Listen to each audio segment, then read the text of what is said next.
on elections. शुक्रिया माननीय उपसभापति महोदय। ये एक प्रश्न ऐसा है जो बीते कुछ महीनों से या यूं कहूं तो कुछ वर्षों से भी उद्वेलित कर रहा है, ना सिर्फ पॉलिटिकल पार्टीज को बल्कि एक आम आवाम को, आम नागरिक को, आम वोटर को।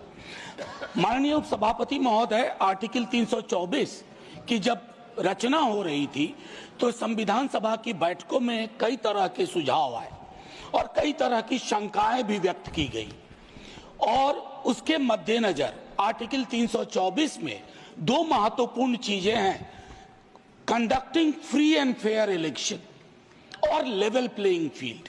सर, ये फ्री एंड फेयर इलेक्शन महज एक खोखली इबारत नहीं है, इसके पीछे भाव है, इसके पीछे दर्शन है। हाल के दिनों में ईपीआईसी कार्ड्स के मद्देनजर जो चीजें हो रही हैं डुप्लीकेशन को लेकर के, वो सबके लिए चिंता का विषय है। सर, ये डुप्लीकेट आई कार्ड कई दफा न सिर्फ एक राज्य जिसका दूसरे से बॉर्डर लगता है वहां ये डुप्लीकेशन हो रहा है और बड़ी संख्या में ऐसे कार्ड्स पाए गए हैं, लाखों की संख्या में, और जिसकी वजह से इलेक्शन की फेयरनेस कॉम्प्रोमाइज हो रही है। माननीय उपसभापति महोदय, ईपीआईसी कार्ड, एपिक कार्ड के पहले 3 अक्षर असेंबली कॉन्स्टिट्यूएंसीज को डिनोट करते हैं, लेकिन ऐसा पाया गया है कि उसी राज्य की डिफरेंट असेंबलीज में वो 3 अक्षरों की पुनरावृत्ति होती है और अलग अलग राज्यों में होती है। सर, क्या ये जो संसद है सर, ये लोकतंत्र की इमारत है और लोकतंत्र चुनाव से जिंदा है।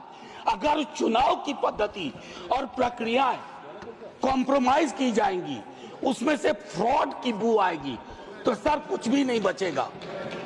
मेरा सिर्फ इतना आपके माध्यम से एक आग्रह है कि सदन की ओर से जाए एक गंभीर सवाल कि तुरंत ये तय करें इलेक्शन कमीशन कि एक्सटेंट क्या है डुप्लीकेट एपिक कार्ड का, इन्वेस्टिगेट करो कि ये फ्रॉड कहां से उत्पन्न हुआ और अर्जेंट करेक्टिव मेजर, और उसके साथ साथ इलेक्शन कमीशन एक सेपरेट लिस्ट इशू करे voter deletion, new additions and modifications. Sir ये इतने गंभीर प्रश्न है, जब ये शंका व्यक्त होती है इनका जवाब सस्ती शायरी नहीं हो सकती है। गंभीर सवालों के जवाब गंभीरता से देने चाहिए, ना कि ट्रकों के पीछे शायरी को पढ़ देने से। Thank you sir. धन्यवाद।